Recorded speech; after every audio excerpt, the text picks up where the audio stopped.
And greetings. Happy Wednesday. Welcome to the Steve Deace Show here live and on demand on Blaze TV, radio, podcast alongside Todders and Aaron McIntyre. I am Steve Deace. We're brought to you by our friends over at Birch Gold. When they start talking about things like taxing unrealized gains, reparations, open Marxism, debasement schemes, managed decay, you know, all the stuff we're going through right now. Now is the time to remember what we often say on our show, that the answers to what we need in the future are often found in the past. And there is a reason why in the past, when there have been similar government debasement schemes, smart people have gone to gold as a hedge against such plotting. And if you want to be the next to make sure your savings are in a tax-sheltered, inflation-sheltered Birch Gold IRA, you can do that right now. You can convert your existing IRA or 401k into an IRA or gold. And the best news is you don't have to pay any money out of pocket at all. Just text the word Steve to 989-898, 989-898. Get your free info kit on gold. No obligation, just information on fortifying your savings before they fortify the election. With an A-plus rating from the Better Business Bureau and thousands of happy customers, you can trust Birch Gold too. Text Steve to the number 989-898 for your free info kit today. Text Steve to 989-898. All right, coming up in the next hour, we'll talk to our good friend and our colleague, Daniel Horowitz. He's got some good information on key amendment battles going on across the country. We'll get his lowdown from there. You definitely want to stay tuned to that. We'll play buy, sell, or hold as well. And then what we don't get to, we'll get to the rest in the overtime for Blaze TV subscribers. At the bottom of this hour, I want to show you guys a video that is just absolutely outstanding. It's called An Open Letter to Kamala Harris from Middle Class America. We're going to play that video for you and then react to it. That is coming up here at the bottom of the hour. But before we get to all of that, here is Aaron's rundown of what happened while we were away. What happened while we were away, brought to you by Reparations. During an audio town hall with media personality Charlemagne the God, Kamala says we need to look at taxpayer-funded reparations for black people. So, to your point, yes, I am running to be a president for all Americans. That being said, I do have clear eyes about the disparities that exist and the context in which they exist, meaning history, to your point. So my agenda, well, first of all, on the point of reparations, it has to be studied. There's no question about that. And I've been very clear about that position. On the campaign trail, Tim Walz, dressed in a flannel shirt, all of a sudden says he doesn't understand J.D. Vance. And Senator Vance, he became a media darling. He wrote a book about the place he grew up, but the premise was trashing that place where he grew up rather than lifting it up. This guy's a venture capitalist cosplaying like he's a cowboy or something. I don't even know what a venture capitalist does most of the time. Trump appeared at the Economic Club of Chicago yesterday and rattled this poor Bloomberg moderator. What does the Wall Street Journal know? They've been wrong about everything. So have you, by the way. You've been wrong about You're trying to turn this. You're trying to turn this. You've been wrong about You're trying to turn this into debate. There are business people. There are business you're wrong. people. You've been wrong all your life on this stuff. In Texas, Senator Ted Cruz debated his Democratic challenger Colin Allred on the topic of dudes who feel pretty playing sports against females. Cruz brought the receipts. Well, let's be very clear. Let's be very clear about what's happening in this campaign. This is, you don't have to be a former NFL linebacker to recognize a Hail Mary when you see one. This is a desperate, last-second attempt by Senator Cruz to distract you because he can't defend his own record. Listen, I'm a dad, I'm a Christian. Of course I don't support these ridiculous things that he's talking about. Well, it was striking once again in that answer. He said not a word about his own record. I have to admit, the beginning of it reminded me of Kamala Harris in her debates answering everything. Look, I was born in the middle class. It's some lines that sound nice that ignore his record. Let's just talk about his voting record. Again, you can go to allredfacts.com. You can see the actual votes. 4 times. He has come out for men playing in women's sports for boys. 2, there was a bill. It was a very simple bill. It was narrowly defined. It was protecting women and girls' sports. He voted no. The only issue on that bill was whether biological boys should compete against our daughters. That's not fair. Congressman Allred was an NFL linebacker. It is not fair for a man to compete against women. The 3rd time he signed on to something called the Transgender Bill of Rights. Transgender Bill of Rights explicitly, and he co-sponsored it, mandated that boys compete against girls' sports. And just 2 weeks ago, Congressman Allred joined 100 radical Democrats in demanding that our military allow drag shows on military bases, pay for soldiers to have sex changes using taxpayer money, and pay for children to be sterilized and have sex changes on military bases. Again, that's extreme. That's not Texas, but that is his voting right. The Biden-Harris administration is now admitting the Afghan national accused of plotting an Election Day terror attack did not undergo certain vetting they previously claimed he passed. Nasir Ahmad Tawhidi, a 27-year-old, was never vetted or approved by the State Department for special immigrant visa status, though officials from other agencies claimed he had cleared that stringent process. Additionally, sources familiar with the investigation told media that Tawhidi was not known to the U.S. government when the administration facilitated his departure to the States, despite his security role with the CIA in Afghanistan. The FBI has revised its much ballyhooed stats on crime from the year 2022, when the FBI originally released the quote-unquote final crime data for 2022 in September of 2023. It reported the nation's violent crime rate fell by 2.1%. But the FBI has quietly revised those numbers, releasing new data that shows violent crime increased in 2022 by 4.5%. The new data includes thousands more murders, rapes, robberies, and aggravated assaults. The previous talking point became and remains a Democratic Party talking point to counter Donald Trump's claim of soaring crime. According to Gallup, a record low number of Americans trust the media. 31% say they trust the media a fair amount or a great deal. And finally, the uncomfortable truth about American Christianity. Here's comedian Shama Marima, and I gotta warn you, this might be stuck in your head the rest of the day. Be our guest, first time guest, put our campus to the test. Scan the QR code and check in, and we'll spam you all the rest. Flashing lights, choking fog, we do all of this for God. Try our coffee, it is lukewarm, don't believe me, ask our intern. First we sing, then we sit, then two people yap a bit. Every Sunday experience is a hit. Go on, open your wallet and give us 10%. Be our guest, first time guest. Lights go dim, screen comes down, feel the good vibes all around. There's our pastor on the big screen from the main campus across town. Just relax and endure his misusing of scripture. I'm on staff, I'm not complaining. Our pastor is entertaining. Are we non-denomo? You bet. But we used to be Baptist, now we're the fastest growing church in the U.S. Come on, become a member. We'll do life together. Be our guest. If you're stressed, volunteer and serve, I suggest. Be our guest, first time guest. Again, that's comedian Shama Marima, and that's what happened while we were away. Holy cow, I had not seen that. My understanding is that this guy is a believer, but he's disillusioned with megachurch culture. Couldn't tell. So he's our friend. I think so. So he's day show adjacent? I think so. Because, I mean, I can't sing it that well as he did, but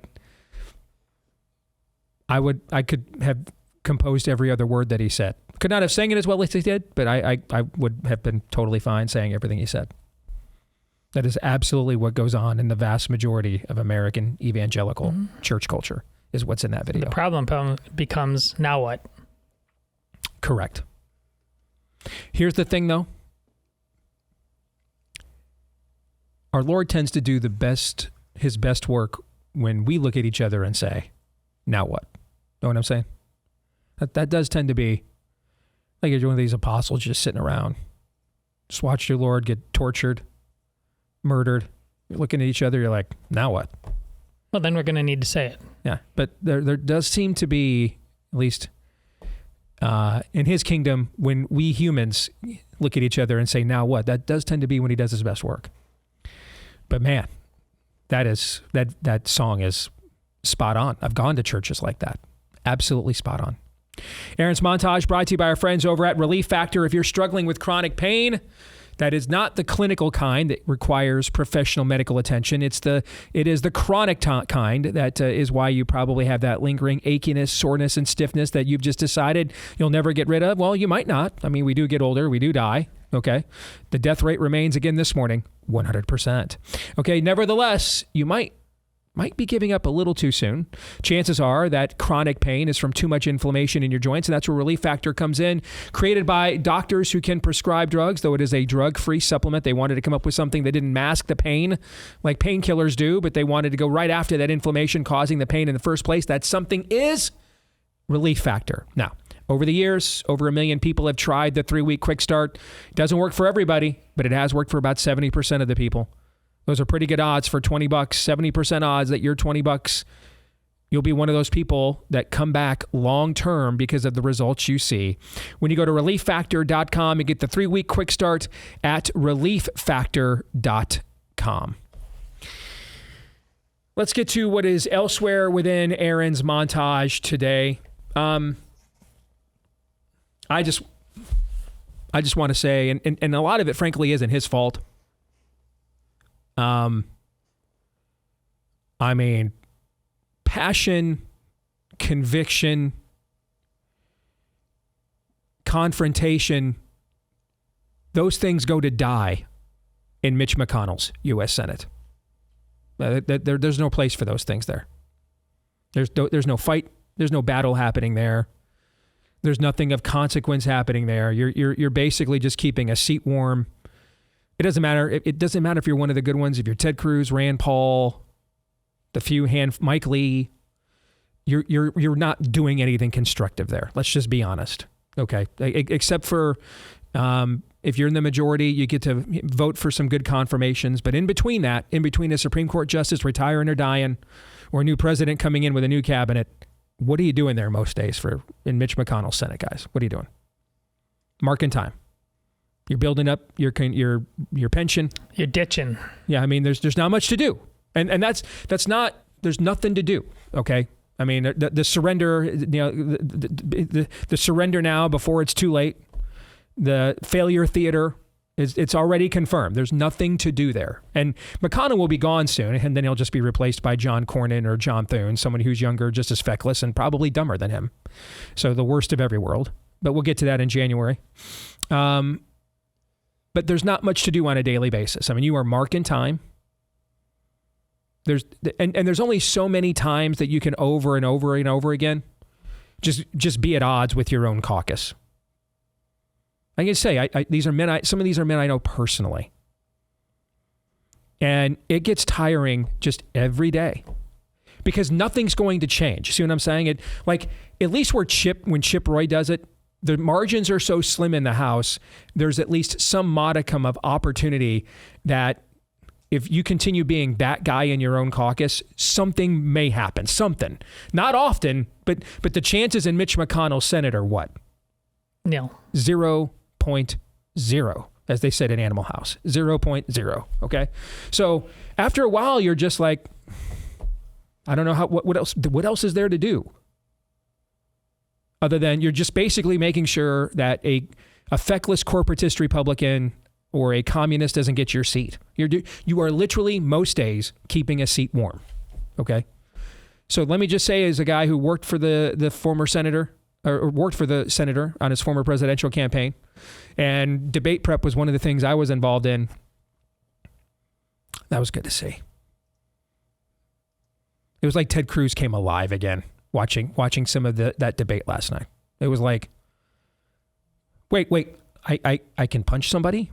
That we're going to have a fight? We're going to do something here other than mark time? And he kind of just reminded everybody there's another gear there. So I just wanted to mention that here before we moved on. And hopefully it's indicative of Texas having another gear there, because it needs to find that in general. Yep. Can I throw something in here? Of course. You can take it or leave it. Sure. What the hell is going on with Gallup? Have you seen this? So earlier this week, just completely tucktail from what they reported in terms of party ID with their party ID tracker from last month. Yep. Back up to a 4-point margin for Democrats. They've got another party ID tracker. Republicans are up by 4 points. So these are 3 results they produced in the last 3 weeks, and then 2 of them just this week alone? 3 results in the last month, yes. 2 in the last week. Guys, that are just completely contradictory to each other.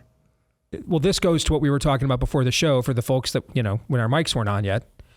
Marist put out a poll today that showed Kamala winning by 5, the general election, but losing independents by 10 points. I'm just going to tell you right now, that's the same poll. That is the same poll. I'm going to tell you right now, I don't believe that is possible within the 9 realms of the Marvel Cinematic Universe, that both of those things could occur. I think it is possible one could. I think it is possible neither could. I don't think it is possible that they both could, especially when we're talking about independents now being the largest voting bloc in America. So I was just, and it's hard because, we don't have one national election. We have 50 state elections, right? Okay. So, but just, trying to do some back of the napkin math at home when I saw that poll this morning, could I come up with a scenario where this could occur? And it would require something like a Barack Obama 2008 level Democrat electorate, where it's like a +8 Democrat electorate.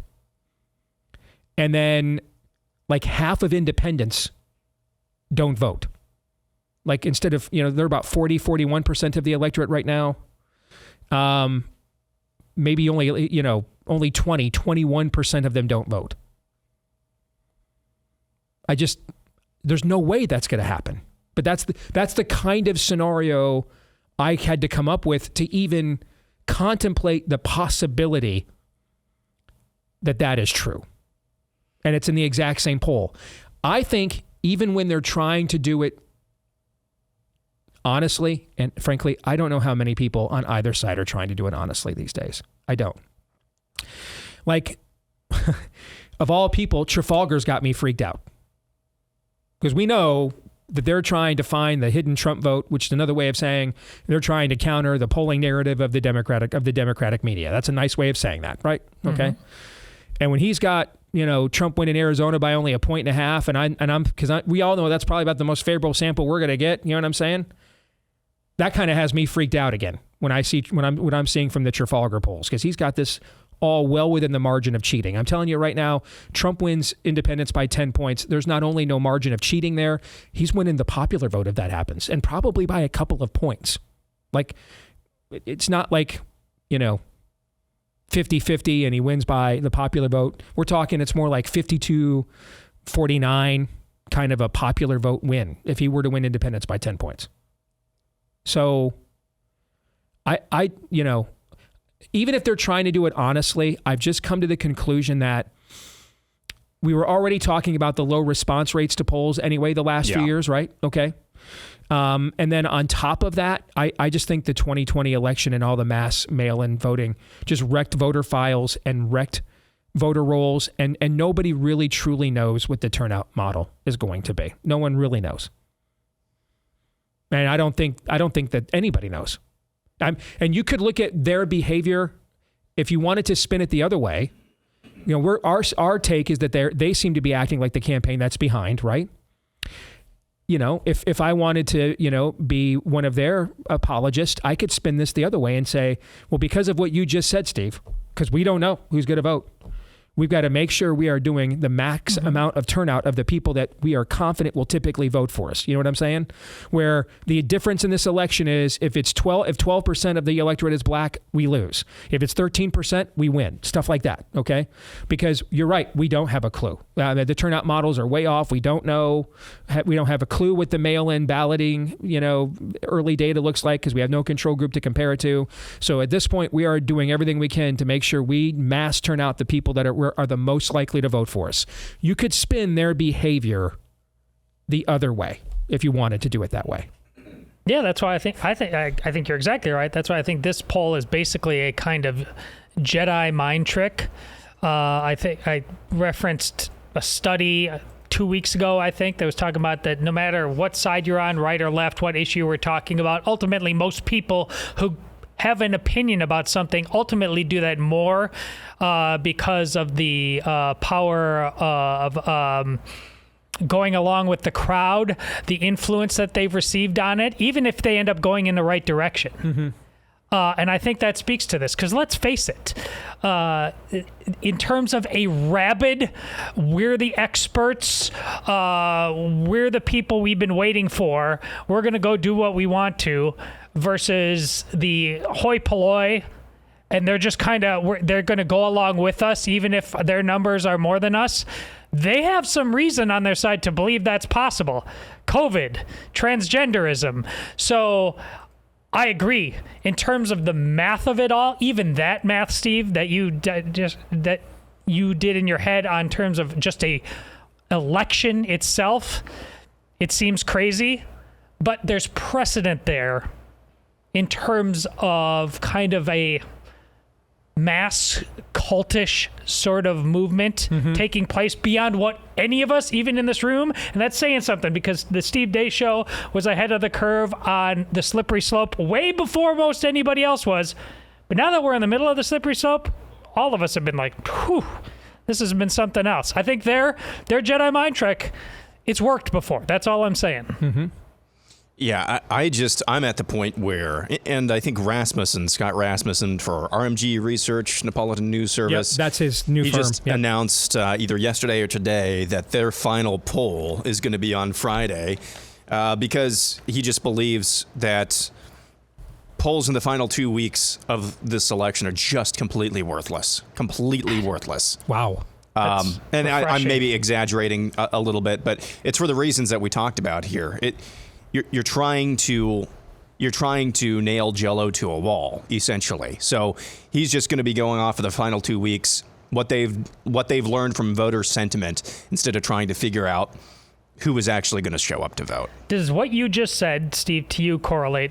Because it does in my mind. Just by the way, remind me to get you Scott Rasmussen's cell phone number so we can get him on the show to talk about that. But go ahead, yeah.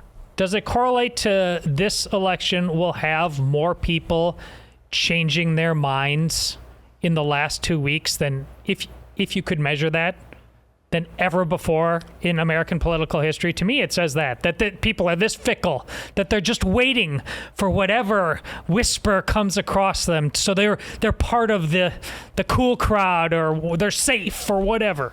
Well, that enters in a conversation I had off the air yesterday that you guys had a chance to overhear. Okay, with somebody who wanted to come in, pick my brain, is very, very good at this, and is on top of what the insider data is here in our home state. Okay. And his big lament was how soft our support is in suburbs all over the state of Iowa. And that he thought it would cost us at least one, if not two, congressional seats, talking about Mariannette Miller Meeks and Zach Nunn. Neither one of them are great members of Congress, by the way. Okay. And so, Trump is at least making, we'll find out in 3 weeks 3 weeks, how successful it is. But it is clear, as you said, I am comfortable saying this. The margin of cheating is lower than it was 3 weeks ago. I'm confident. You said that the other day. I'm confident in that. Because he has successfully, with the additions of Musk and RFK Jr. and others, who knows how many people they represent, but has given him a chance to break free of being seen as the head of the Republican Party and seen as really almost an independent candidate, disruptive force. Okay? Because the Republicans are running behind him everywhere in America. It's not by gaps of what it was a couple weeks ago, but it is still a noticeable gap. And I think it is because they've done nothing. There's no reason to vote Republican anymore other than you are one or you hate Democrats.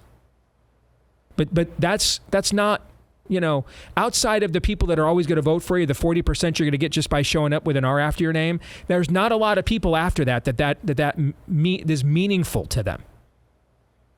And so you are seeing Republican candidates besides Trump, whether they have Trump's label or not, running on the label of the Republican Party, whether it's Kari Lake, who has Trump's label fully, or it's a longtime rhino and Mike Rogers in Michigan who doesn't. Okay, they're all running, all of them, regardless of what faction of the party. If they're labeled as Republican, they're running behind Trump. And I think there's a lesson there that, I think Deb Fischer's probably in the clear now in Nebraska from what I've seen. But she is still that quote unquote independent, who's really a Democrat, but they're running him as an independent. His last name is Osborne, and that helps in Nebraska. Let's not underestimate that. Okay, but outside of you're a Republican loyalist, why would you vote for Deb Fischer? You're a normal non-communist America in a suburb somewhere who barely pays it. What the hell's Deb Fischer done for you? What's Zach Nunn done for you? I think all three of us live in Zach's district, right? All three of us do? Yeah. Can you guys think of one piece of legislation? I mean, we do this for a living. Zach Nunn goes to work every day with one of my best friends, a congressman from Texas, Chip Roy. Can you think of a time he's done anything remarkable in office at all for the last 2 years? Anything? No. Nothing. Absolutely jack squat. And that's the vast majority of these Republicans, is it not? That label is tarnished. I'm in Miller Meek's district, by the way. Are you in Miller Meek's? Well, somebody even worse. Yeah, I ain't voting for her. Okay, somebody even worse. So that label is clearly tarnished moving forward, regardless of what happens at the top with Trump. And that'll be a long-form conversation on the right that we're going to have. But the idea of we just are here marking time, doing nothing, there's no point in being here, empty suit Republicans, there's just not a market for those guys, yet they keep winning our primaries. And then they keep underperforming in general elections. And that is part of that long-form conversation we need to have when this election is over. Structurally, we have major problems on the right. Major problems. We keep losing primaries to people the American people then don't want to vote for. That's a structural problem. All right? When you keep handing your brand to people that the broader customer base you need to sell to doesn't want to buy. That is a problem. This is my exact point about Aaron's montage and the musical that the gentleman did about the church. Same problem with the Republican Party. We have all kinds of laments and complaints. Now what? That's the thing. There has to be a now what after. If Trump wins, it's not a win if there's no follow-up. Guaranteed it's not a win if there's no follow-up. You're saying you're not confident that Republican leadership in Congress is capable of... Never mind. Correct. Thank you for not even trying to finish that point. And also not just the church, not just the party, the men. It's all hands on deck. No excuses. You don't just turn up the volume on the football game higher. There's no excuses. Maybe I was going to ask this question 10 minutes ago until you interjected, Aaron, but thank you for doing that because the answers to this are so toxic. Maybe it's best we only ask this and basically rhetorically here at the end of this segment. Okay? But what do you think it says about what Democrats think about black men? That in the last 48 hours, Kamala Harris's closing pitch to them is more weed, and taxpayer reparations for stuff that happened almost 200 years ago that no taxpayer currently alive has any responsibility for whatsoever. That's the closing pitch. The closing pitch put out a big statement yesterday, more weed, and reparations from people that did nothing to you, and everybody who did that to you, that happened to, is all dead, and all the people who did that to them are all dead. It means she's a smart politician who's been paying attention because that's not a black voter thing, that's not a Kamala thing, that's not a Democrat thing. All voters... more often than not, they want Santa Claus. How are you going to make me comfortable? What are you going to give me? Even Republicans. This is how it works. This is what we have to change. Now what? Are we going to be citizens or consumers? She's actually... She's not doing anything that hasn't been done before and to success. I think it says she realizes she can't take that voting block for granted. I think that's Occam's razor here, isn't it? By extension, what does that mean? What conclusion is that? That you're trying to shore up your own base before an election? Well, I mean, that's, a standard tenet. You can take that one of two ways. That's just fairly typical election fare, or you're actually worried. Our brothers be flipping. What's the thing, like we've made jokes about that. What's this thing that you never thought possible just in normal politics? You've seen a lot. You've done the data. That is closest to actually changing. Are some brothers flipping? I'll say this. I think it is possible that I don't think they were flipping for Biden, but I think there is a black male backlash against Yas Queen subculture, and Kamala may be may get the brunt of that. I do think that is a possible angle that is occurring here. Yeah, it's not brothers be flipping as much as we're tired of the Yas Queen and it's time to push back. Yeah.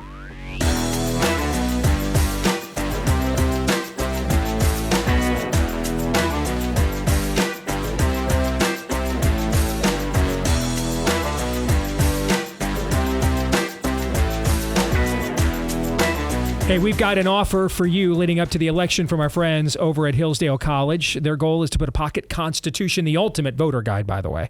That's how they should be. You know, they'd called up Steve Deace and asked for some branding help. So I'll give it to him right now. Since by having me read this, they kind of did. This is the ultimate voter guide. Getting constitutions in the hands of as many people as possible between now and the election. That is the ultimate voter guide. If you want to get one of those pocket constitutions or get one to give to somebody you know, you can get them right now for free at daceforhillsdale.com. Dace for F-O-R. Daceforhillsdale.com. Just go there, fill out a simple form. They'll put it in the mail to you and free shipping. Because, again, they want to get this into the hands of as many Americans as they can between now and the election. All right, so claim your free pocket constitution today at daceforhillsdale.com. That's DEACE for Hillsdale.com, daceforhillsdale.com. All right, before we play this outstanding video, I want to go back to something we touched on at the end of the last segment, okay? So the whole thing that was going on this spring, which we mocked, and I don't regret it at all. But, you know, white boomers who dominate as consumers of conservative media are rightfully broken by being smeared as racist for the last 20 to 30 years. And so coming up with content that tells them they're not, they have a tendency to greatly reward that content, even whether it has any truth to it or not. Okay? And so that's why every election cycle, the brothers be flipping. Every election cycle, new inroads with black voters. No one on the right really believes this most of the time. They just really believe in the numbers that come and the viewer statistics that come from our white boomer audiences who want to believe it because they're tired of being called racist. Okay? But I want to go back. Remember the movie Boys in the Hood? Yeah. Lawrence Fishburne's character. Veteran, right? Alpha male. Yeah. Not though, you know, didn't graduate from the Ayn Rand Institute, right? Doesn't have an honorary degree from the Milton Friedman Society. Not that correct? I recall, no. I don't believe he had any Bill Buckley books there on his, that he was reading in the movie there, you know, as he was raising, was it Trey? I don't remember Doughboy and Trey. Yeah. All right. But do you remember what he talked about, what has happened to black subculture with the loss of the men and the feminization of black subculture, and how he refused after his divorce to let, you know, his wife not let him into his son's life, that it takes a man to raise a man. That's really the point of that entire film, is what has happened to patriarchal structure in the black community. And there is there is too much of a lack of male role model and mentoring generationally going on within that subculture. And that movie came out in 1991? I think my senior year in high school is when that came out. Right? Wow. Okay. If you're that Lawrence Fishburne kind of black male, again, man, you may not necessarily even know who a Bill Buckley is or care, right? But you're not a communist either. And you've lived through a generation of Yas Queen dominance. And you're looking for what's the right excuse to push back, to kick back against the goads, okay? What's the rationale that does that? Trump probably doesn't do that for you. Kamala Harris does, though. Not really black in the traditional sense. Married a white guy.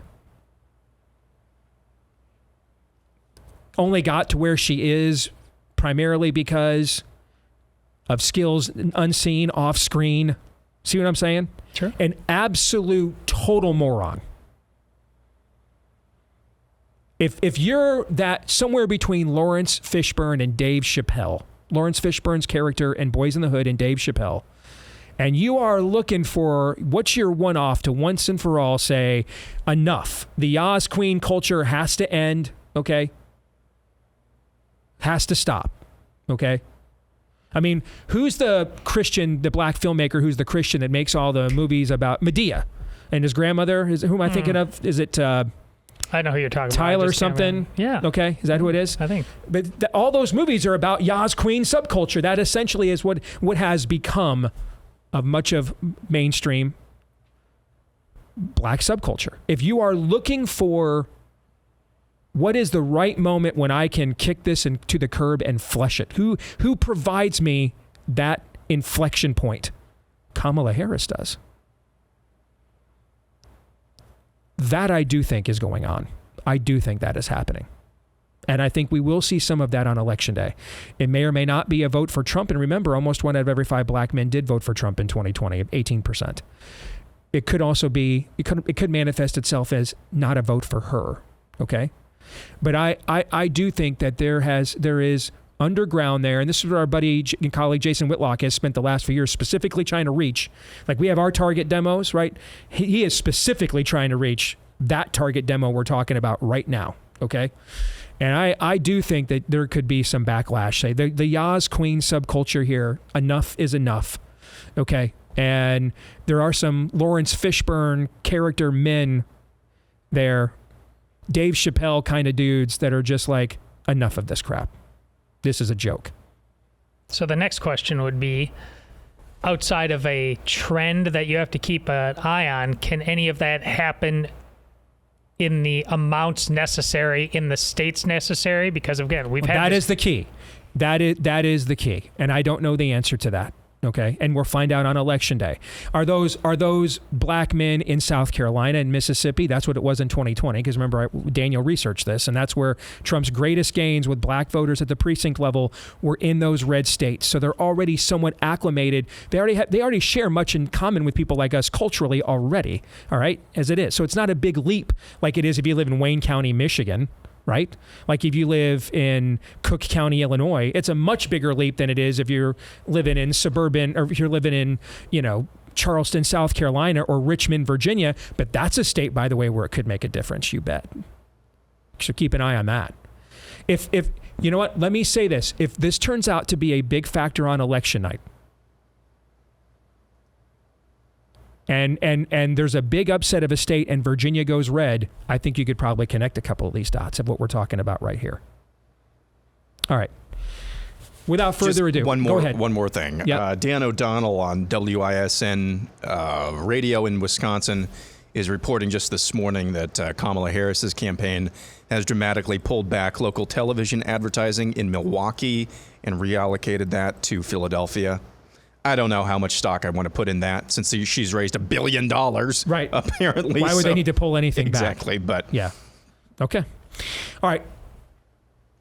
Some people I know put this message together and gave me a sneak peek of it over the weekend, and I thought it was absolutely outstanding. I'm going to share this now with you. This is an open letter to Kamala Harris from middle class America. Watch this. Dear Vice President Harris, I too grew up a middle-class kid, and unlike you, I am now a middle-class adult. Growing up in a working-class household was actually a blessing that I wouldn't trade for anything in the world. I learned the value of hard work, how to get by on the bare essentials and be grateful for it, the importance of celebrating family holidays, great meals, family traditions, and how not to take anything for granted. Unlike other kids who had fathers that played ball in the backyard, mine was busy, trying to get as much overtime as he could at the plant. Every once in a while, we would save enough to take a family vacation somewhere special. Not a fancy trip, but maybe a drive from our home in Michigan to Gatlinburg, Tennessee for a few days. I remember when my dad saved up enough overtime money to buy a used Lincoln Town Car. He was so proud of that vehicle that he used to say, "I feel like a big shot now." This was life in the Midwest working class town, and we were proud of it. Not because it was an outstanding place, but because we appreciated what we had, and we didn't really worry about how much more someone else had. Flash forward to life now as a middle-class adult. The factory that my dad worked at is closed. Most of those jobs moved to China a long time ago.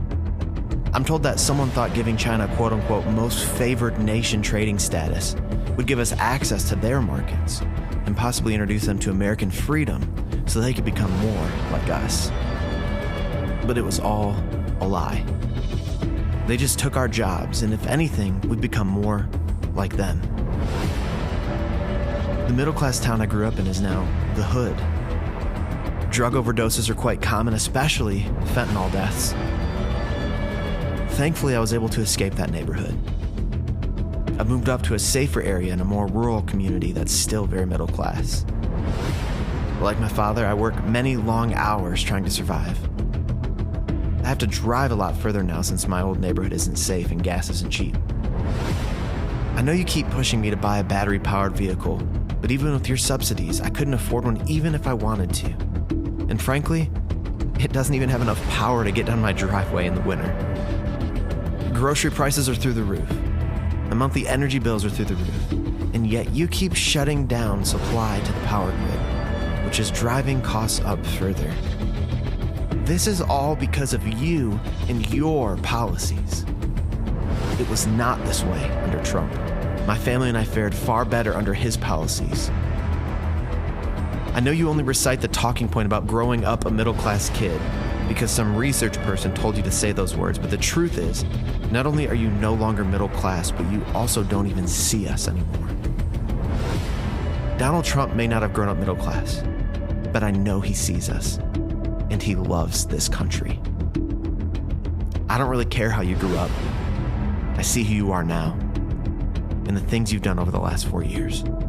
And I'm convinced that you never knew us. Sincerely, middle class America.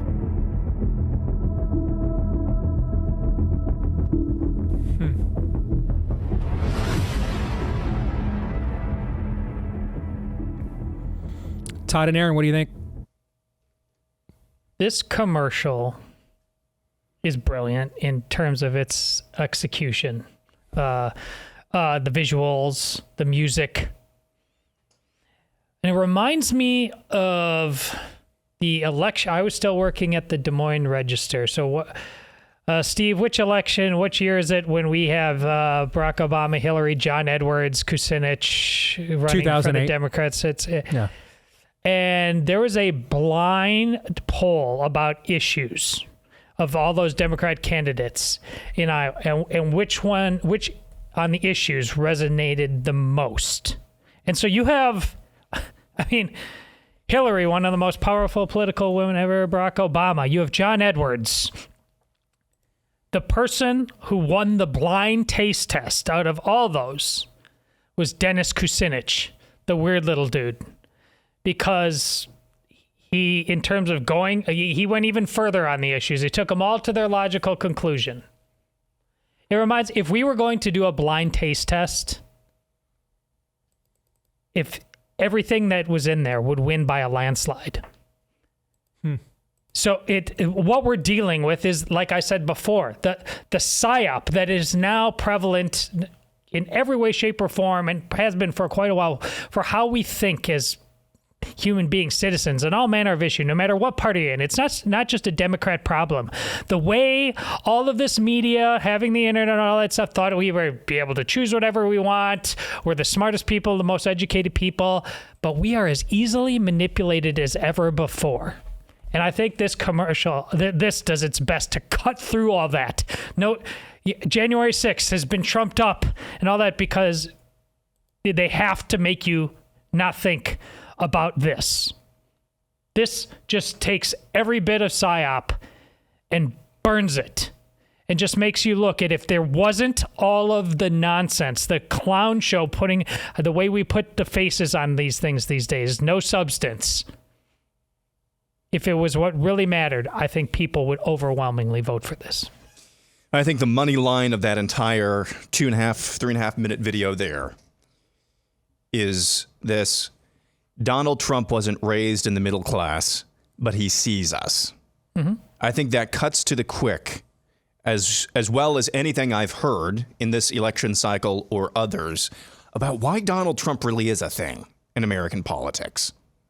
Why is he relevant in American politics? You look at everything about this guy's persona, this guy's career, and you would not think that he has anything or has any empathy or has anything to do with middle-class America. Yet, because he's focusing on things, and he did back in 2015 when he came down the escalator, to maybe a lesser degree in 2020, but he's kind of found some of the old magic again this election cycle to some degree, when it comes to immigration especially. He's focusing on issues that people actually care about, that normal people, whatever is left of that America that was just articulated in that. He still focuses on those issues more than any other regular schmegular politician. So that's why a billionaire with a golden toilet on his multi-million dollar Trump Force One seems relatable to the average human being in this country to fly over America. Because say what you want about him, he effectively makes it known that he sees people like that. He's not just a beltway politician. You might think that he actually is. You might think that this is all an act. But even if it is an act, it's a pretty convincing one to a lot of Americans. That's why he is a thing. That's why he is relevant in American politics and has been for the better part of the last decade. That is very, very well said.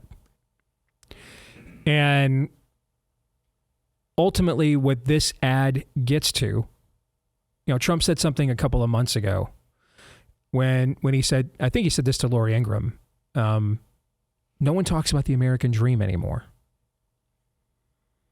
And for numerous generations, the way of life that is depicted in that ad was a given in America. Now, what was not a given is what you would do with that. That was not a given, right? That's the part that was not a given. You may do nothing with it. You may overachieve it. You may sustain it. I mean, that what you would do with that way of life, with that baseline opportunity, was not the given. We all have different gifts, opportunities, levels of brokenness, right? So the outcome of what you would do with that opportunity was not the given, but that was the baseline that you would get to start from was. And before we even get to the moral issues that we focus on so much on our show, in terms of how many more of our own children we're going to kill, how many more of our family structures are we going to desecrate, right? There is something very basic for people who have not even come to the worldview place of contemplating those issues yet, which is, can I actually survive living like this, right? Yeah. And the answer for a lot of Americans is no, they can't. More in a moment.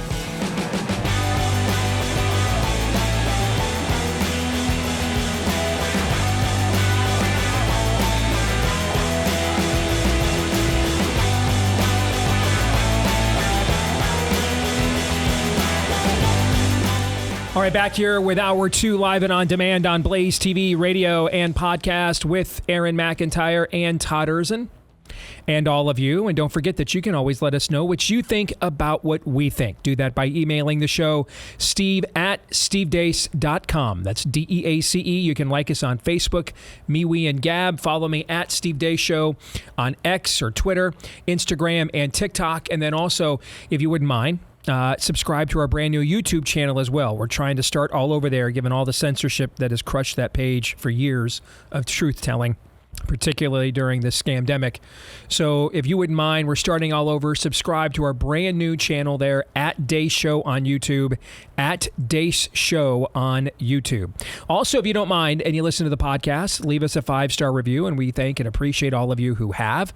And then also hit subscribe, or if you're on iTunes, follow, and that will make sure that every time we do one of these new episodes, it shows up there in your podcast feed every single time. And I always want to make sure I tell you about our friends over at Miracle Made, because their sheets are absolutely outstanding for temperature regulation all year round. So right now we're in the change of seasons. Right now here in the Midwest, for example, we had a freeze warning last night, frost on the pumpkins, and now suddenly the rest of the next week it's going to be 70 degrees every single day, right? So you get into those times of year. In the summertime, it's great. In the wintertime, it's great. And then those in-between times when you have the change of seasons, these sheets perform wonderfully as well, and they're very comfy.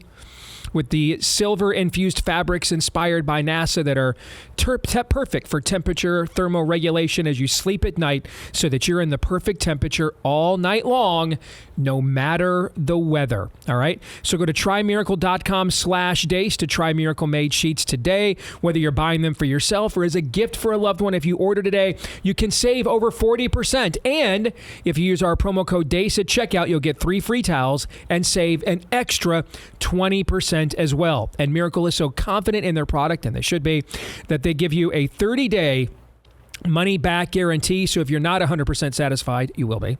You'll get a full refund. So upgrade your sleep now at trymiracle.com/dace and use the code DACE to claim your free 3-piece towel set and save over 40% off. Again, that's trymiracle.com/dace, code DACE, trymiracle.com/dace, code DACE. And with that, yes, indeed, it is time once again to play buy, sell, or hold. Aaron has solicited submissions from all y'all. Chosen the ones he likes the most. We'll get through as many of them as we can. Todd, you and I are going to decide, are we buying that? Are we selling that? Maybe even offer a reason or 15 why, in my case. If, however, you choose to hold, then know that you have violated your dudeness. You have committed a grave sin according to the dude code. And I think this time, instead of using Lindsey Graham to shame you, I'm going to give you the worst punishment of all. You're just going to have to think about that. You're just going to have to sit there and ponder how you have disappointed an entire species. And you're going to have to live with that. I'm Catholic, so let's go. Guilt's what we do. All right, let's go. We will begin with DJ Miller. Being a solid defensive player for the right, Ted Cruz would be better suited as a Supreme Court justice. Bye. Yep, that's all. Absolute bye. Yeah, asked and answered. Yeah, I mean, I advocated for this, for him and Mike Lee both, when Trump won the first time. They're waste. These two guys they're too brilliant to just be sitting there warming up seats in the Mitch McConnell, John Thune, John Cornyn, whoever next feckless corporatist takes over that chamber after Glitch steps aside. There's just too much untapped, wasted talent there, in my view. Okay, yep. And the opportunity, are they massive upgrades over what we would probably get if we had to replace them? Sure. But in terms of the opportunities to demonstrate how much of an upgrade they are, where would those opportunities better be? Lifetime appointments on the U.S. Supreme Court, or once every 5,000 votes in the feckless Senate that matters? You see what I'm saying? Mm-hmm. I mean, that's just I could just almost, like, you could see, like, when in that clip where Ted stumbles a time or two. Again, Ted never stumbles. That's what makes people think he's programmed, because the dude just has, like, everything on lockdown. Everybody's like, no one can be that smart. No one can be that so buttoned down. It's got to be contrived. It's got to be fake, right? He doesn't stumble like that, even in private. That was almost like he was, like, waking up, like, oh wait, what? Oh, okay. There's wow. That's a guy waking up realizing I get to throw punches. I get to be an ideologue. I get to draw blood. I mean, he needed to it's like a team that has been in a bunch of blowouts and suddenly finds itself in a close game. It takes a few minutes to realize, oh yeah, the other team's hitting back. I'm not just going to dominate the game. Those guys are that's wasted talent, just sitting there warming seats most days in that Senate, where they could just take names on the U.S. Supreme Court, both of them. Bye.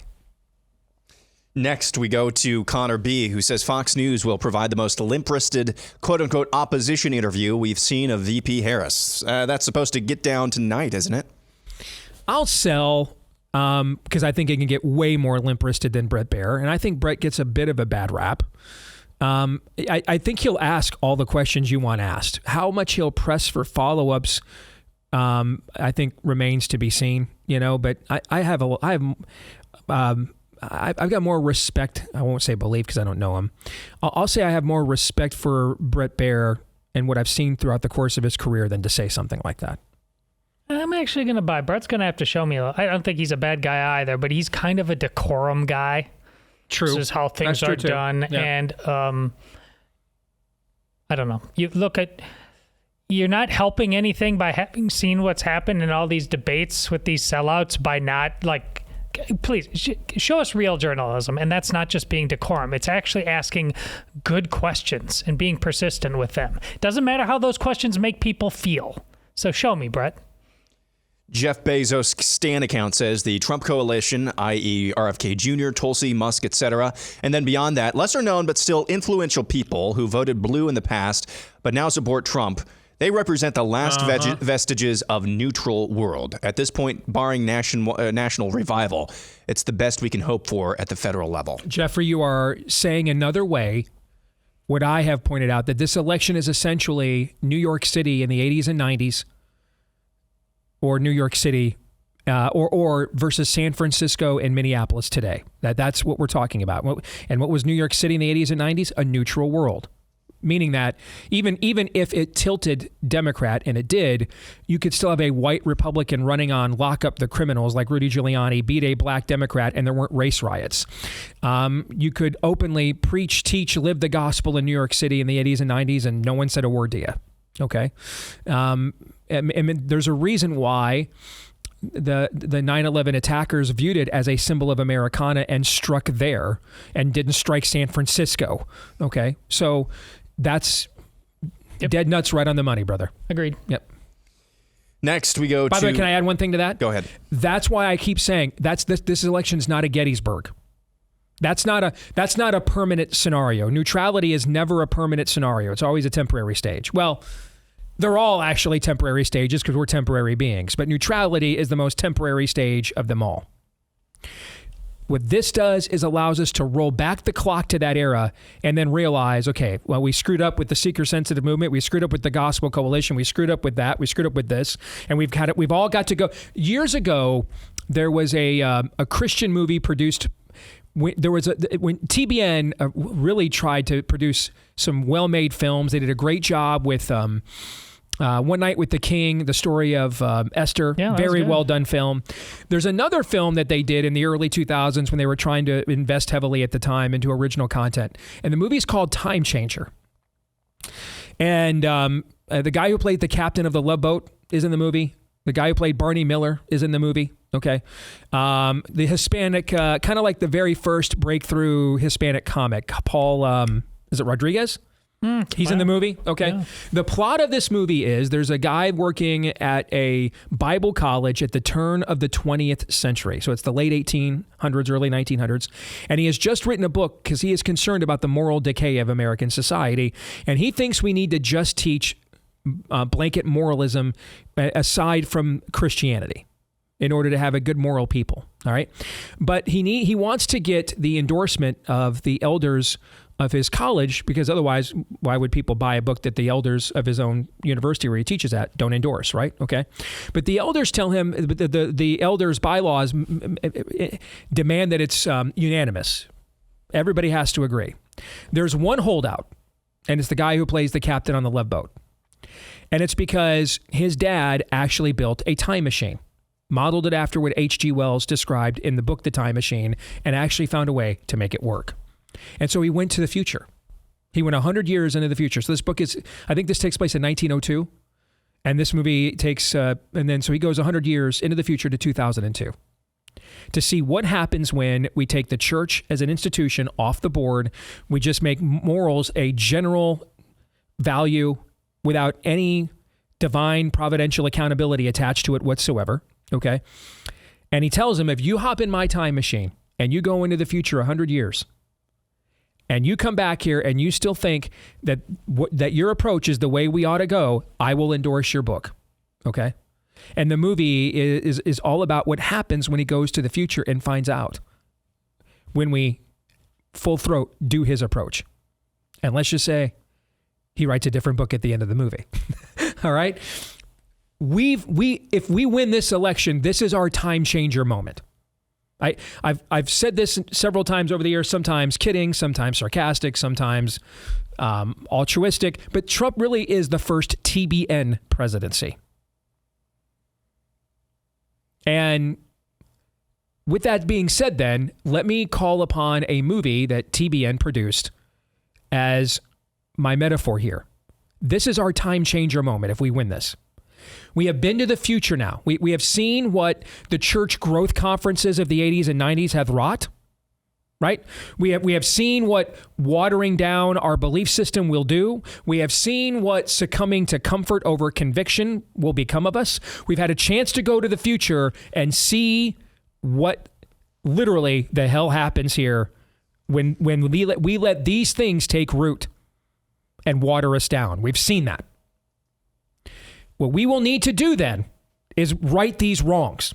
We will need to take this moment then to go back to the future, essentially, and Marty McFly this thing. Okay, well, we got to make sure, Biff's here, and we got to make sure, that Marty is the one who throws the punch here. I mean, that's what we have to do. We got to go back, like Jack says. We have to go back, and we got to make right. No, we're throwing that heretic's out. That charlatan's got to go. You see what I'm saying? We know the names now. We know the names. We know everything. This gives us a chance to just roll the clock back. And we won't get to roll it back very far, by the way. And get a do-over, like a divine do-over. And if we don't take advantage of it, what will come next will be even worse than what we are facing right now. Totally agree. That's why this is the third time on this very show, and it keeps coming up providentially. The most important question after Trump wins. Now what? For the church, for citizenship, for men, for all of it. If you won't ask that question and answer it boldly, it's not going to be a win. Next, Richard Thought Criminal says the brothers be flippin'. Are we at a hold, close to a hold, still selling? In the context that I talked about last hour, I will buy this to some degree. In the context in which it was sold to Fox News' white boomer audience in April of May of this year, still a hard sell. That's just all typical right wing. We got our own BS narratives, man, just like they do. Okay? We do. We've got our own grifts like they do. We've got our own, our version of reparations is brothers be flippin'. We call it something different every election cycle, but every election cycle we tell our white boomer audiences that they're not racist and black people are going to finally figure this out, and it never changes. I do think, though, that there is a backlash, as I said last hour. I do think there has been an under-the-radar backlash against Yas Queen culture among what's left of black masculinity. And I say that in the context of what's left of anybody's masculinity at this point, regardless of how much melanin they do or do not have. There's not much masculinity in America left. But whatever is left of it within black America, there is a backlash brewing there against Yas Queen culture, and Kamala is kind of that final straw. So in that context, I will buy. I'll buy in the context of what I just said about now what. It may not matter electorally in this election, but in terms of what happens after, it might be primed and ready to do that, so I'll buy. All right, next we go to Tyler Small. Trump's current strong poll numbers are setting up a narrative that the election was stolen when Kamala wins, leading to Insurrection 2.0. Tyler adds he doesn't actually believe this, but wants to know your thoughts. Is this all just an elaborate setup for Insurrection 2.0? Too early to say that, because everything is still within the margin of cheating in most places. But I'll buy in that, if for no other reasons. I think we all know there is no outcome by which Donald Trump gives some high road concession speech, and now we've got to unite as a country, and we did our bet. That's just never happening, no matter what the outcome is. So everything else I don't know. That is the one thing I do know. Okay, so I'll buy on those grounds. Yes, I pretty much agree with that assessment. Next, Ari Lee Melure says Christians should make large families great again. Too many people make many snide and degrading remarks to large families. My wife and I have number 8 on the way. I'm the oldest of 10, one of 93 grandchildren of grandparents who had 13 kids. They have over 300 great-grandkids. Christians should make large families great again. I'll buy. Absolutely. I mean, Amy and I did not intend to only be limited to 3. She nearly died with the third one. So her health, interceded there. But as a general rule, I will buy. Yes.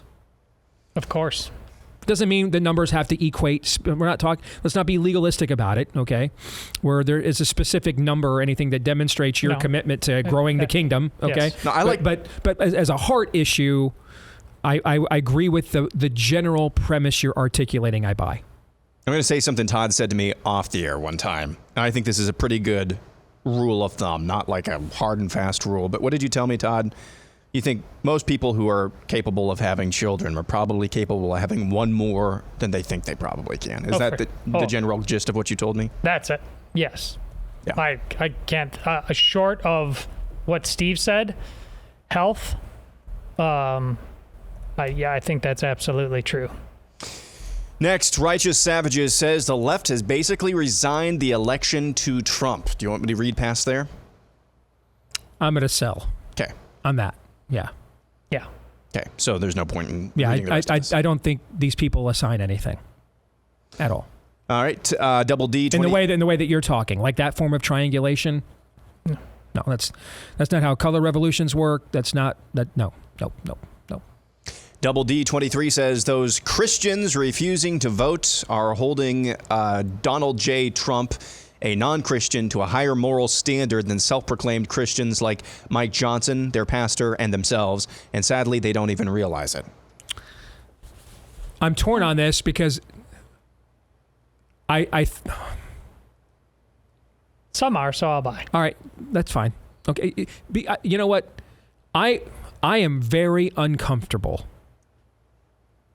with this blanket thing that no matter what the Republican Party serves up, you've got to vote for it or you're not a Christian. Because I'm just telling you guys. Absolutely. Yeah. Okay. That is a standard moving forward. We're going to probably not want to hold each other accountable to. Yeah. I don't want any part of that standard. Looking at the direction of that this culture is headed in. Yes. Okay. Totally agree. All right. That being said, because you specifically drew a comparative analysis to actual people that we can measure that by, that's why your specific, not your general principle, but your specific analysis, I will buy. Yeah. Okay. Next, Big Poppy says Trump's comments on being okay with meatball surgery for kids if mom and pop okays it is just another red line many can't cross. So I watched this clip 50 times because I believe every DeSantis anonymous account tagged me in it. Okay. Yeah. Me too. I watched this clip 50 times. The reality is you could take the clip the entire other way and you could just simply say, it's just common sense. Why would you even do these without parental consent? As if it doesn't necessarily mean he was saying he was fine with it aside from parental, if parents signed on to it. It doesn't mean he didn't mean that either. Okay. But I think that a lot of you, frankly, you are reasons in search of a justification. I will sell.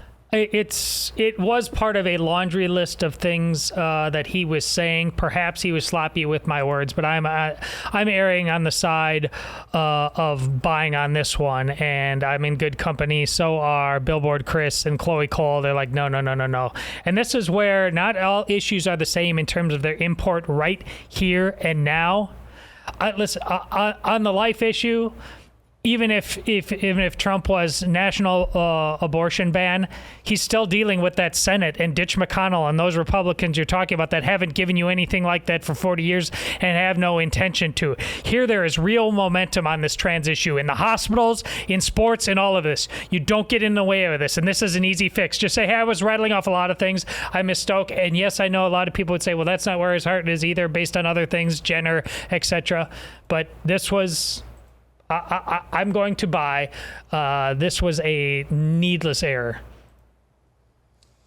Grant Isaski says red states should pass legislation preventing new residents from voting until they have lived there for a minimum of 5 years.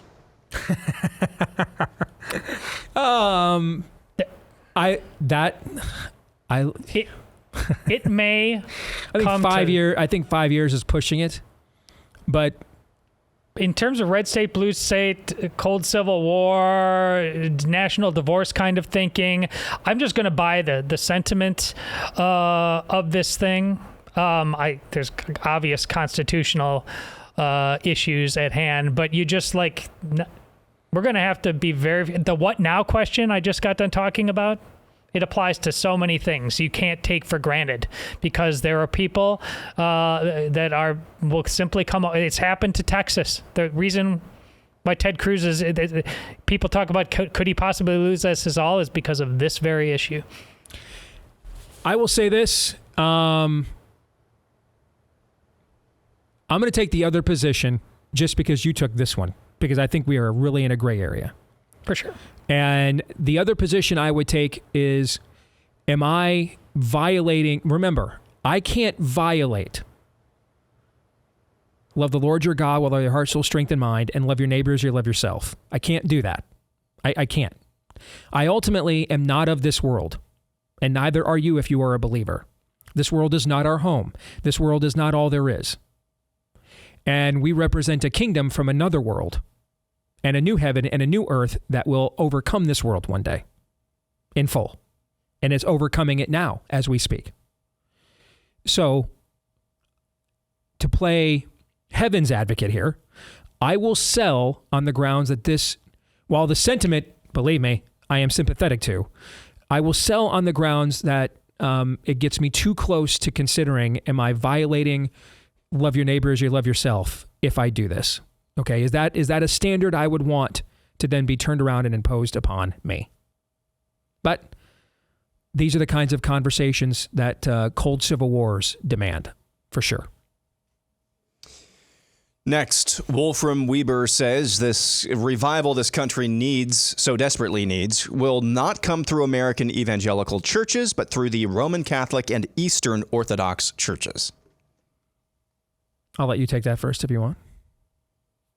Well, I'm obviously partial to that question. If I didn't think being Catholic, I'm just rephrasing what Steve says all the time about his side of the ledger. If I didn't think it would be better off if all people were Catholic, I wouldn't be Catholic. But do I think it is absolutely diminishing what can happen to say that revival isn't possible along some lines. Ultimate revival, I don't think, is possible outside of the Catholic Church. But my goodness, but the two guys on either side of me right here are, I would proudly follow them as agents of revival. So I will have to. I understand, I think, what you're trying to say, but I'm going to have to sell. This country ultimately was founded by the Protestant strain of the Christian church. That's a very gracious answer. I will sell on the grounds that the church structure that is in place in America right now is not any kind of pathway to revival. And therefore, I think it will come from some form of alternative path where the principles won't be different. The God's word is unchanging, but the pathway and the process will be different. Something, if we were to get it, it would be something we would not expect or necessarily see coming. Am I Jesus juking or being ungracious by... I'll answer yes already. ...rejecting the premise of this question that revival ultimately comes via the Holy Spirit, not your tribe or church denomination? Yeah, well, but any church worth its salt is filled with the Holy Spirit. Yeah. And no, I don't think you maybe are being too precise in the point, but your point still stands. Sure. See, this is one major, maybe not intended, but major difference. Like the constant fracturing of churches to the point it's not even buildings, just to me and my Bible, versus ultimately what Catholicism believes is that it is the surest point of access through multiple means to the very Holy Spirit that you talk about. And that just keeps being watered down, and without it automatic, you don't go from 100% to 0. No Catholic believes that, nor should they tell you that. But I mean, which is why I sold on this, because it doesn't go from 100 to 0. Listen, right now yes, the biggest denomination is Catholicism, but there's more Protestants than Catholics. And so I think revival is going to have a lot to do with them. All right, next we go to Fletch in the fast lane. We will not know on election night the winner of the 2024 presidential election. We will likely not know until 2 weeks or later after election night. There's enough there that I will buy. And I'll say now for like the 5th time, now what? Are you ready? Are you prepared? I'm going to take the opposite view because I think that all scenarios are on the table. Mm-hmm. Okay. If Trump is going to win independence by anything close to 10 points, you are going to know on election night. Nevertheless, are you sure about that? Nevertheless, I hate you for saying something, just for bringing for a second. this up. Yeah. Was that? Are you sure that if he wins independence by 10 points, we'll know on election night? Yes. What I'm not sure about is if he's going to win independence by 10 points. No, I think the answer is you can, but will they tell you on election night? Well, see, that's fair, but I will tell you it is very difficult to craft your narrative for how you stole this damn thing if you lost independence by 10 points. I mean, it's just... I don't disagree that it's difficult. It's I just don't know a matter how many will more they days want... you can count in Philadelphia County to overcome something like that. Okay, Again, I bring this up. If you're leading by 10 p.m. Eastern time in Arizona, North Carolina, Pennsylvania, one of 2, Wisconsin or Michigan, don't you just declare victory? So you guys remember, people don't remember this. People always remember that I was the first one to lose my poop over what was going on election night with all these irregularities that didn't make any sense. The bellwether counties, Antrim County, Michigan, calling Arizona as fast as Fox did. I was the one on the air here at the Blaze losing my stuff over this. But people forget what I also said later that night, probably because it was like 2 a.m. before President Trump finally came out and spoke that night. I was adamant to Glenn that night. He should declare victory right now. This is before we even fully understood. Mm-hmm. Okay, what was even possibly happening this moment. Before I left the stage that night, I said he should come out and declare victory right now. He should do it right now. He didn't, but he should have. So my answer to your question, Aaron, is yes. All right, when we come back, Daniel Horowitz, we've got other great battles on the ballot this year, amendment battles around the country. We'll take a look at those with him next.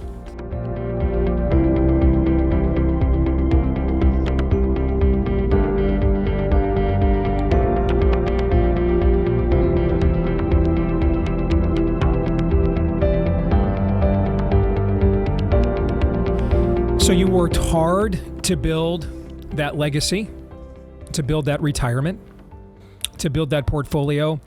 You raised your family by the right kind of values and passed them on. So then why at the end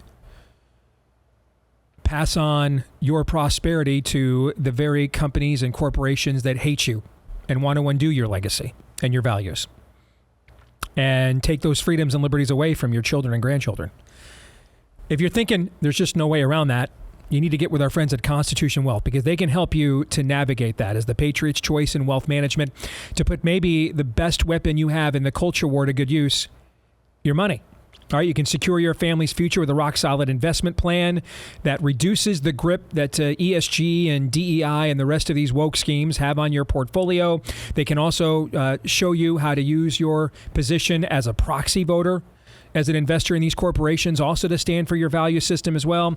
Stop investing in companies that are injecting the rot gut into the culture, particularly every June, and more. All right. So you can help build the parallel economy too by working with an investment firm composed of professionals who are patriots just like you. So partner with advisors who truly understand and share your patriotic values. Take action now. Visit constitutionwealth.com/blaze and sign up for a free consultation today. That's constitutionwealth.com/blaze. And we are joined now by the prophet himself of woe and lamentation, our good friend Daniel Horowitz. Brother, good to have you back on the show. How you be? Steve, I'm just counting down the days. I can't wait until we're on the other side of this election, no matter what. Well, let's get to some of the other big issues that are at stake in this election, because you did a pretty good analysis here at the Blaze last week on a lot of these amendment ballot initiative fights happening on ballots all over the country. Of course, the highest profile one is Amendment 4 in Florida with the 60% threshold there. Give us your latest thoughts on where that ballot initiative is at. But then I also want to talk about Amendment 3 in Florida, where you actually have Ron DeSantis and Disney now on the same side in that fight, which is basically unlimited chronic. To turn Michigan into Colorado, or to turn Florida into Colorado, Michigan, and California. It's just everywhere you go is the stench. Everywhere you go, stoners rule. Okay, and so now we've got the whole strange bedfellows thing where Disney and DeSantis are now on the same side fighting that. But let's start with that, and then let's go across the nation on these other initiatives that you think we need to be made aware of. Yeah, so Steve, actually I'll start with the marijuana stuff, which is certainly one of the big ones. Just to make the point, this is not about the amendment so much, but this is an important amendment in that when it comes to leadership, okay, a lot of people think corporations are irrevocably to the left. Now, some like Ben & Jerry's are legacy liberal companies. A lot of them are really pragmatic. I mean, if you're betting which side will prevail on a given issue, you're always going to bet with the left because, heck, we have two left hands in this country. But in Florida, I think this is a sign they know you have a governor fighting this. And deep down, they know, like you said, we've experimented with this. We've had this whole debate, by the way, for like a generation. You remember, well, if you would just go and legalize it. I live in Maryland. I tell you, it's been legal forever. You have open air drug markets, everything. The crime, the vagrancy, the quality of life. It has not taken the crime out of it. It has not. It's all gotten worse. And there's a lot to say on that when you go and you just helter skelter suddenly legalize it, even if you wouldn't have supported originally prohibiting it. You legalize it in the society we have today, in the culture we have, with the criminal justice system we have. You're not going to get a conservative or libertarian outcome. That's just a reality. And you're not going to get an outcome that's good for business or good for anyone. So I think they recognize that. But I just want to say, if DeSantis wouldn't be governor, which would mean you wouldn't have anyone fighting it because no other Republicans fighting anything like this, I'm just going to tell you they would not stick their neck out. So that is very important because the reason people move to Florida is because of quality of life. Okay, I think that's really important. Quality of life issues. And we cannot allow us to lose that one beacon of light we have. Ditto for Amendment 4. Obviously, we can't afford to have the citadel of conservatism become a chop shop. Now, I will tell you, chop shop for babies, by the way. I will tell you there are other states to watch out for. The reason we only hear about Florida is because that's the only state where we actually have a Republican governor standing for what we thought were fundamental Republican ideals. But you go as far as abortion, you have Amendment 3 in Missouri. You have, I don't have the numbers in front of me now, but you have South Dakota, Nebraska, Montana, and then you have Nevada and Arizona, which are tougher lifts because they're weaker states, swing states. You also have marijuana on the ballot in North Dakota, Measure 5. You have South Dakota Measure 29 and Nebraska Initiative 437. So that threesome there in the Great Plains, again, nice places. People want to evacuate from blue states to these places. I do not see a single thing from a governor in any of these states opposing any of this. It's very bizarre. In fact, the only thing Kristi Noem has really taken a stand on is they have a ballot initiative in South Dakota to make non-masculine pronouns in the South Dakota Constitution, so it could apply to females. She's very into that. So marijuana, abortion. The other big thing is election law. As you well know, Soros sees the play down the field that I see, which is that if you would utilize the GOP control over sovereign independent units of government, aka the red areas of the country, you would have a tremendous A, area for us to evacuate to, but B, a huge control group on everything they want to do. Because remember, if red states were really red, just the crime issue alone, I don't know if you saw that girl from the Young Turks, huge leftist, basically said, like, I'm done with this crime stuff in California. And you're already seeing that. So they have to make sure red states aren't red. Well, there's a blueprint. Alaska was reliably red for 2 generations. They created ranked choice voting that is so convoluted and confusing. They have gamed it out in a political scientific way that it benefits them. We lost a House seat there. It's becoming bluer. So Idaho Proposition 1, vote no. On Proposition 1, they want to do the same thing in Idaho. In Alaska, we are going on offense. In Alaska, ballot measure 2 would actually repeal it. But you're also finding in other states, they're pushing jungle primaries, okay? So we want to make primaries even more partisan than they already are, meaning make it a caucus or a convention where it's driven by the high informed partisans. They're moving the opposite direction for obvious reasons.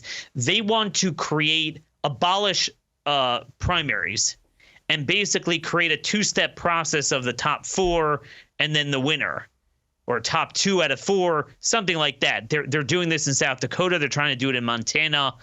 And that will allow this transpartisan non-label business where you have a bunch of people that are well funded by the left, but they'll run as sort of what you're seeing from Osborne in Nebraska.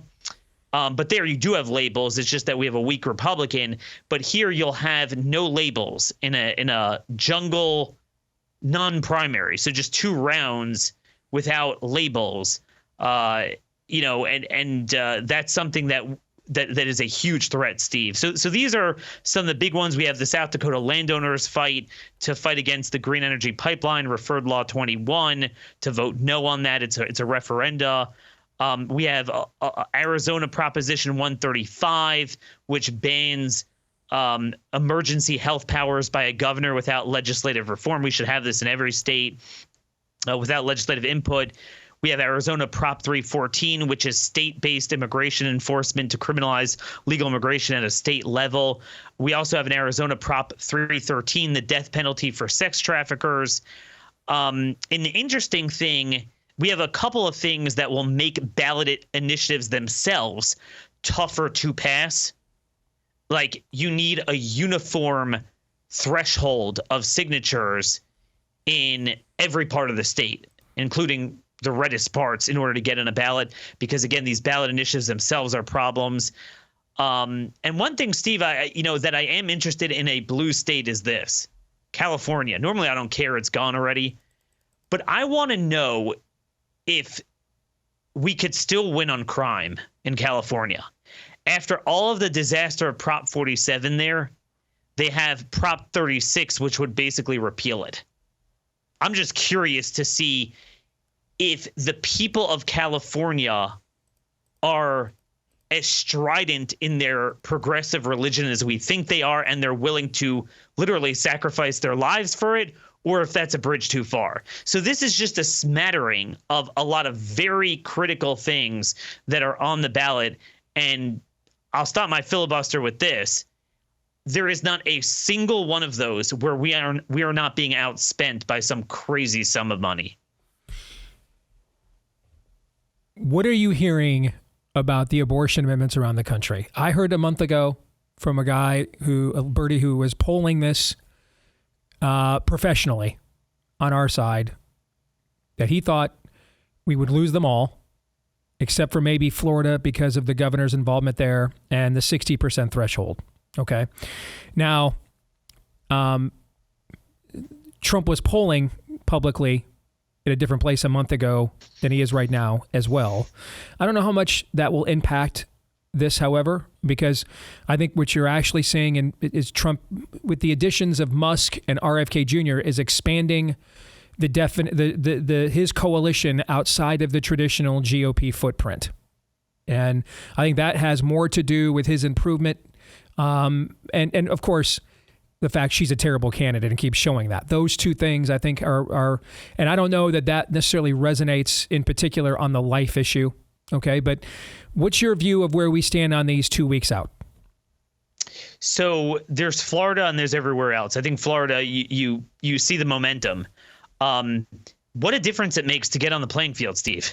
We don't just say, oh, let's pull the Democrat talking point. You know, do you love puppies and, well, babies, but I guess we like puppies better. So do you love puppies? And, oh, well, it polls so well, forget it, I'm out of here. You actually get on the playing field and exploit their weaknesses, of which there are many, because it's so radical and absurd. You know, even on an issue that you're taking on water, and they did that in Florida, and it's showing results, despite the fact that they're being outspent something like, I think DeSantis's guys have spent about $5 million so far. The other side spent $80 million, and they have a lot more coming in the closing weeks. Same thing with the marijuana stuff. What difference it makes when you actually have a Republican state with Republican leadership moving their voters? Mm-hmm. As far as the other states, so Nevada and Arizona, I'd be shocked if we win. So let's look at Montana, South Dakota, Nebraska, and Missouri. Missouri obviously is the highest concentration of church-going families. Non-LDS church families in America, yes. So I'll say two things about that. I do think you might be right about a momentum shift. Okay. And I think a lot of that has to do with the thesis I laid out last week about the down the ballot candidates who are underperforming Trump, but it is tightening up just because I think it was a reflection of just apathy, ignorance, disengagement on the right, except for what they knew, which is Trump.